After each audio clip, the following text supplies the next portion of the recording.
Friends, it's Scott here, and we're going to get into some online teaching quick. I was just recently in Hilo, which is on the Big Island. I'm living on Oahu right now. I took a short trip over to the Big Island to do some work. And this is the first time I have not been in Wi-Fi, like stable Wi-Fi, for a long time.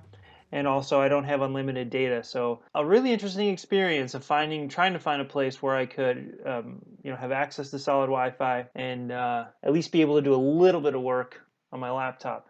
But that just reminded me of a few things. First of all, obviously having a stable and reliable connection is a huge deal. When you're doing, as you're jumping into online teaching, maybe you've done it before, maybe you haven't, but I think you can go in assuming how important it is to have a stable and reliable connection. If you don't, you're going to have a ton of headaches. The other thing is, it'll be useful for you to find a variety of locations where you can work. So there could be a library, it could be a quiet corner in McDonald's, or maybe it's like mid-morning at McDonald's or a Starbucks or something like that. Yeah, sure, it'd be great if there's low chatter and background noise and stuff like that. But in general, just vary the places you work. I mean, set up a home office for sure. Do what you need to do to really get comfortable and to get locked in a place and at a time that really works for you. But also experiment.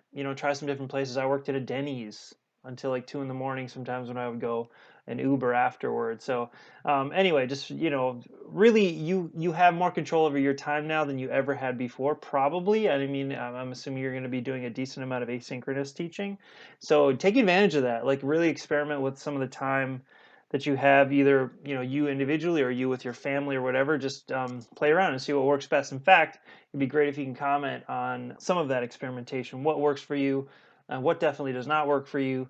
It'd be great to hear from you. So I'm going to introduce one of my favorite tools for recording quick videos, and that is the tool Loom. So I just posted in the Facebook group, the Online Teaching Quick Facebook group, that Loom is offering Loom Pro for free for anybody with a university email, and that's a big deal because it comes with some perks. You can read about that on their website. But this is the desktop version of Loom that you see here on my desktop. But I'm actually not going to focus on that right now. But what's nice is a couple of features you can see right off.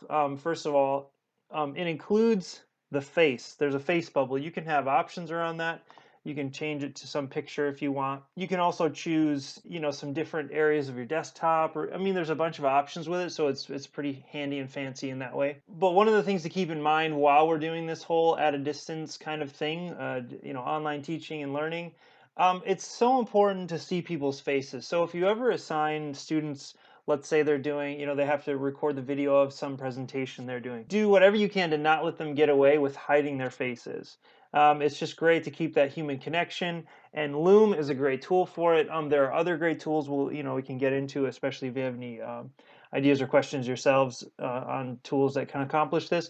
Loom is a great one. It's super easy. It's quick. It's really convenient. It's not only a smooth recording experience, but it's also a smooth sharing experience, and I'll get to that in a minute. So I'm not going to focus on the desktop version, but I do believe they have it for Mac as well. I'm using a PC.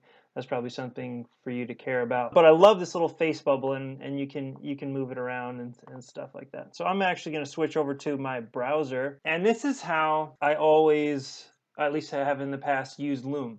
So I'm using Chrome. I always use Chrome as my browser. You can see I've recorded a bunch of videos. In fact, you can see the length of my hair change as we go through the videos. You can see I've put a decent amount of time into creating content here with Loom. But from any web page, because it's a Chrome, you can install it as a Chrome as an extension.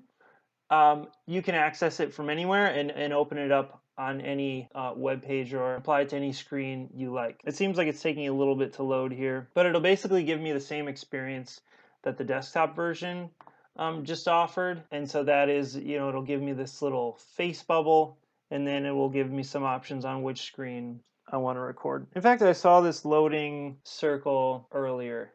And it could be demand, it could be an issue. I also posted a video, a link to an article on how Zoom is starting to get some bad reviews because, here we go, because of the demand and the traffic that their servers are having to deal with. So, you might be seeing that with Zoom. But you see Here we have a few options. Right now I have screen and cam selected and the full desktop, so it'll be recording what's happening with what you see as well. So I'm going to do that. I'm just going to start recording, and I'm choosing this. Yeah, it'll give me a little countdown here. My face will come up, and actually I'm recording down here in my main laptop camera. So, hey class, blah, blah, blah, welcome, welcome, welcome. We're having a great time this semester, blah, blah, blah. So at any point, you have a few options over here to deal with the menu. There are some shortcuts you can control the video recording with. And let's say I'm finished. So I'm gonna wave goodbye, and it'll take me directly to the screen where I can share what's going, whatever it was I just recorded. So I can copy the link right here, and it's copied, and I can go post it wherever I'm hosting, whether it's Google Classroom or actually Canvas is new to me. I haven't spent any time there. I'm thinking about going into Google Classroom, and if I can find a way to have access to Canvas, do some exploring and experimentation with those. But I think I pointed out pretty recently that it's great with a lot of these platforms that you can consume content at 1.5 times the speed or 2 times the speed, and make sure you remind students that they can do that.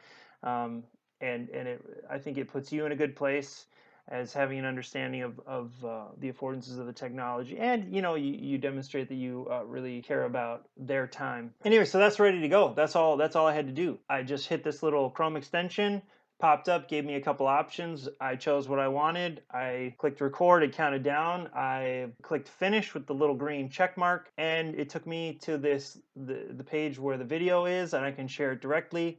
I can even download it, and I can post it on whatever platform I need to. But I typically just post the link, and they have a lot of control over how they view it and the ways they can react to it. So it's just great. It's convenient. And like I say, you can have it upgraded to Loom Pro. So it gives you unlimited videos, unlimited sharing, and a few other things. Really great tool, really great tool.